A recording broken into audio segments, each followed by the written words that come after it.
Tapi begini ya, yang jelas saya berharap sekali, saya diundang sekali ini saja, jangan diulang. Karena mencintai ulama itu baik, tapi ngatur ulama itu dosa. Ini jadi ini harus dicatat. Jadi Imam Malik itu kalau diundang tuh marah, meskipun yang undang itu seorang raja zaman itu, Harun ar-Rasyid. Beliau minta supaya Imam Malik baca Muwatta di istana untuk anak-anaknya, padahal seorang presiden mau ngajari anak-anaknya. Imam Malik marah, masyhur itu, al ilmu yu'ta la ya'ti, ilmu disowani, ora kok ilmu yang sowan. Di mana-mana timba itu ke sumur apa sumur yang ketimba? Timba ke sumur. Ini agak kecelakaan. Pakai air pam. air pam katanya. Ini banyak air. Sehingga saya kata orang banyak itu di SK-kan PBN, tapi itu tidak pernah saya pikir. Karena saya melakukan kebaikan itu sebelum dapat SK. Saya ngajar sebelum dapat SK, saya dakwah di mana-mana sebelum dapat apa? SK. SK saya langsung minallahi ta'ala, dari Allah ta'ala. Jadi kalau PBNU niatnya ikrar bahwa orang yang sudah manfaat diangkat, itu saya terima. Tapi kalau merasa ngangkat saya, tak lawan di pengadilan. Karena saya sudah jadi kiai sebelum diangkat PBNU. Ya ini saksikan ya para muhibin saya. Jadi kalau SK itu ikrar, ngakui kalau Gus Bak manfaat, saya terima. Kan hanya ikrar saja, Pak. Tapi kalau merasa ngangkat dari bawah ke atas, itu tak lawan sampai apa? Pengadilan, sampai di akhirat. Tersangkanya ya yang sedang jabat sekarang. Tapi saya yakin enggak, Kiai Miftahul Ahyar itu orang alim, karena alumni Sidogiri dan menantunya Syekh Duki. Di antara gurunya itu pernah mbah mertua saya, karena istri saya orang Sidogiri. Beliau juga besanan sama keluarga Lasem, saya ini Durriyah Lasem. Pak Said Akil juga orang alim, mbah-mbahnya juga orang alim. Baru kemarin nyocokkan nasab sama saya.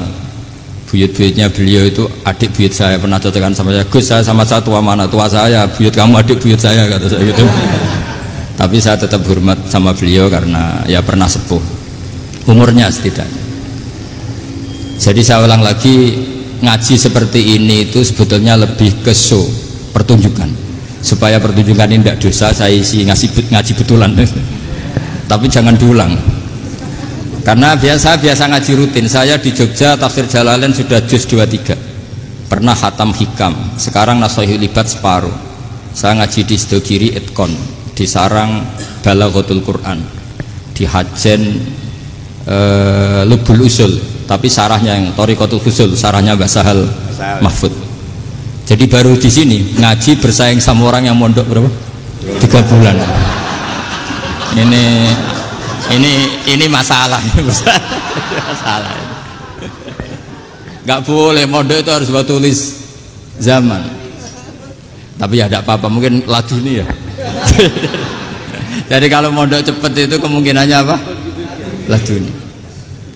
Begini, tapi saya tertarik apa yang dikatakan Kiai Haji Abdul Manan tadi, menyangkut kalimat tauhid. Saya ngaji di mana-mana bilang, kalau ngaji itu yang tahqiq itu detail. Detail itu bahasa Arabnya tahqiq. Jadi kita misalnya berpikir secara jernih, orang yang kafir 70 tahun itu pasti menjadi muslim karena melafadzkan la ilaha illallah, dan itu bi ijma'il ulama. Semua ulama mengatakan demikian. Saya ulang lagi, itu bi ijma'il ulama. Karena mansus di Quran ada ayat kulil ladzina kafaru iyantahu yughfar lahum ma qad salaf.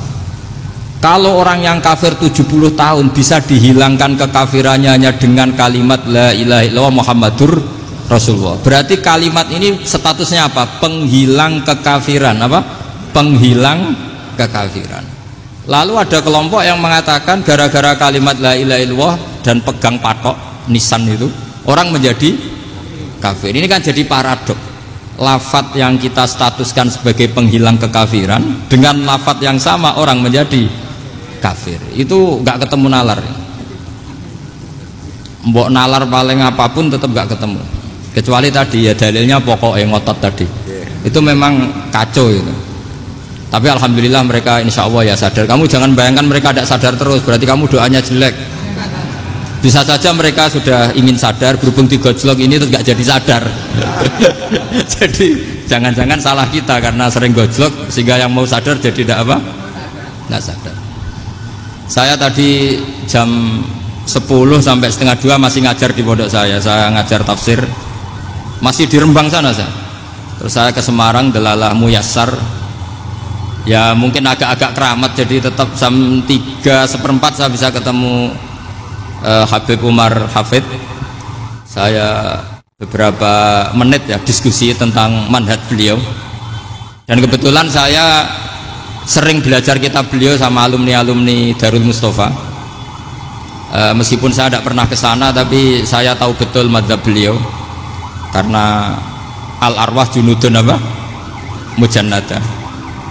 Begini, saya sering dingendikani Mbah Mun, politik tidak jelas itu bagian dari kejelasan. Ini yang perlu dicatat. Jadi politik tidak jelas itu bagian dari apa?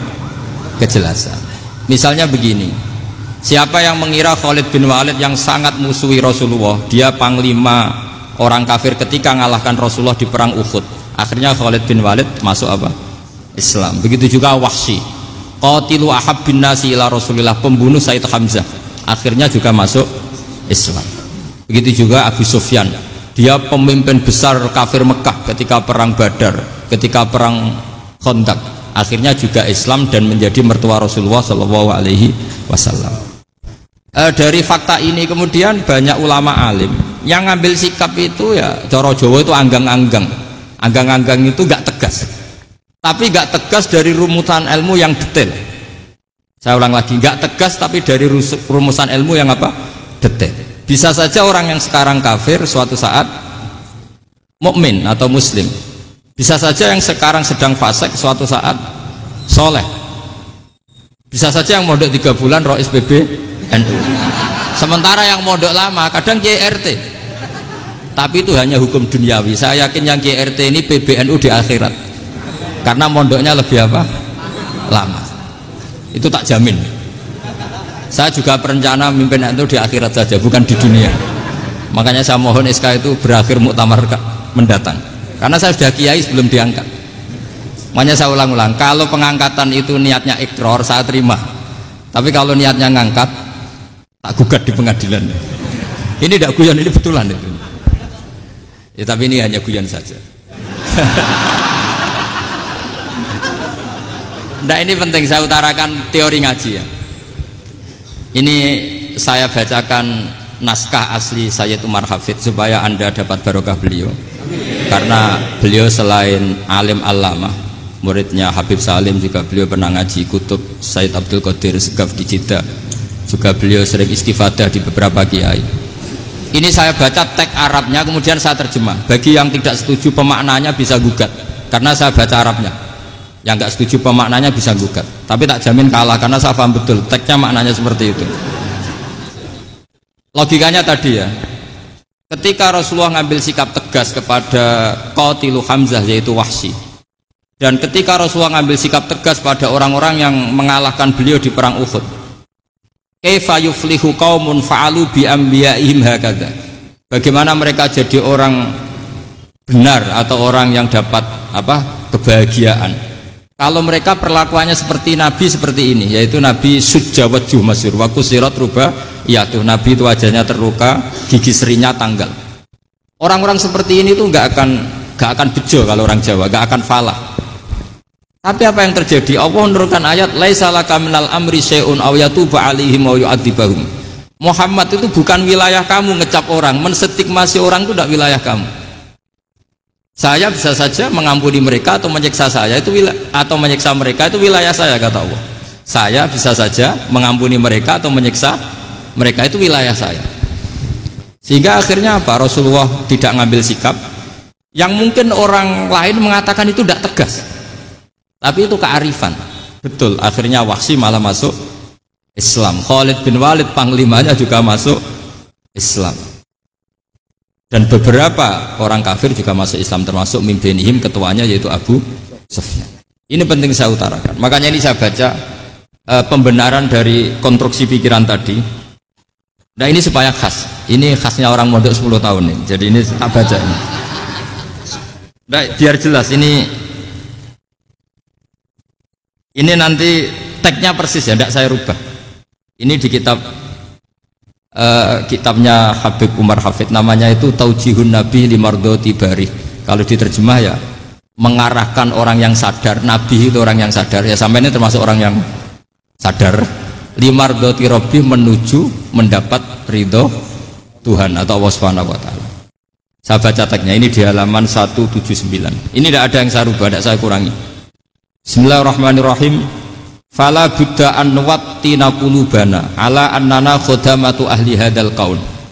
Wa yattali'u wa min qulubina annana na'taqidu imkaniyata ayyasfa'a fi ahadina yaumal qiyamati man huwal ana kafirun.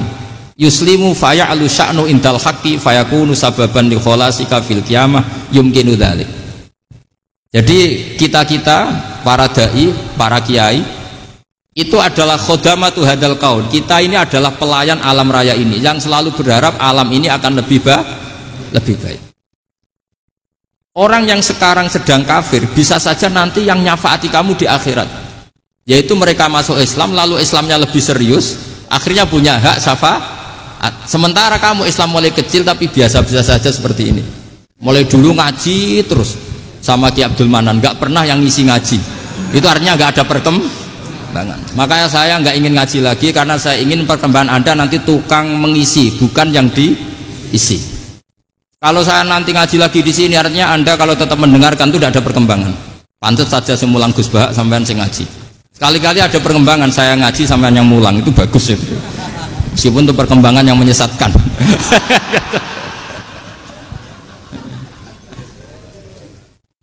Ini penting saya utarakan, ini dawuhnya Said Umar ya. Orang yang sekarang sedang kafir bisa saja orang ini nanti nyafaati kamu, yaitu beliau orang ini Islam, kemudian Islamnya serius, maka punya hak syafaat. Sementara kamu Islamnya biasa-biasa saja. Itu masyhur kayak Sayyidina Umar. Sayyidina Umar Islam di hari itu langsung makomnya makom yang a'la, sehingga mengalahkan yang sudah Islam lebih lama. Karena Islamnya Umar itu menjadi izzatul Islam betul. Makanya jangan benci orang tegas teman-teman, kadang ya ada baiknya. Abu Bakar itu sudah Islam tapi layinal janib, orangnya santun. Kalau dipisoi orang yang menengahi lah, kira-kira seperti itu. Begitu juga Bilal, Ammar, Suhaib. Singkat cerita, Rasulullah itu sering dibully ya, sering disiksa orang-orang kafir. Rasulullah berharap, wah kalau yang Islam gini terus repot. Melihat Umar ini petarung di pasar Uka, dia dapat uang itu kalau tarung, menangan. Kata Rasulullah, kalau ini yang Islam ya bagus. Beliau berdoa, Allahumma aizal Islam bi Umar. Itu kira-kira 2 hari dari doa beliau, Umar masuk Islam. Itu pertama masuk Islam itu orang-orang kafir diparani. Kalau kamu ganggu Rasulullah Muhammad tak bunuh. Semenjak itu orang kafir yang gentenan sembunyi. Sehingga kata para mereka yang Islam selalu jaya mut aslama Umar, ketika Umar masuk Islam. Itu dalam 1 hari Islam itu Rasulullah sudah ngendikan Umar yang Islam sehari ini imannya kalau ditimbang separuh ahli dunia masih unggul sama Islamnya Umar. Nah bisa saja seperti itu.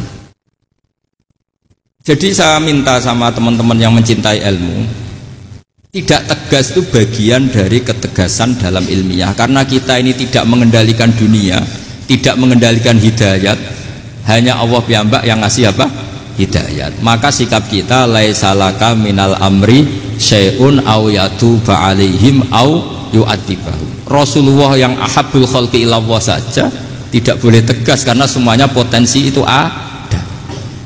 Cuma kita tegas dalam kebenaran saja, tapi nggak perlu tegas dalam mengawal kebenaran. Kenapa demikian? Karena Islam ini agama yang akan dijaga Allah ila yaumil. Yang jaga Islam bukan PBNU, bukan PP Muhammadiyah, bukan kiai. Yang menjaga Islam namun Allah Subhanahu wa Ta'ala. Makanya Sayyidina Umar itu kalau disuruh mikir Islam itu gak mau betul. Masyhur itu dalam tarikh. Umar mimpin itu sukses, banyak futuhat.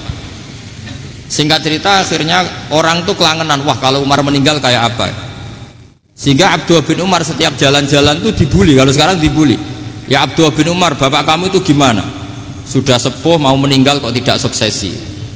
Kalau saja ada orang penggembala kemudian meninggalkan kambingnya di hutan, kamu anggap orang yang mudoyik enggak, menyanyiakan kambing itu enggak? Ya iya kata Abdul bin Umar. apalagi amru hadil umat ini mau ditinggal gelanggang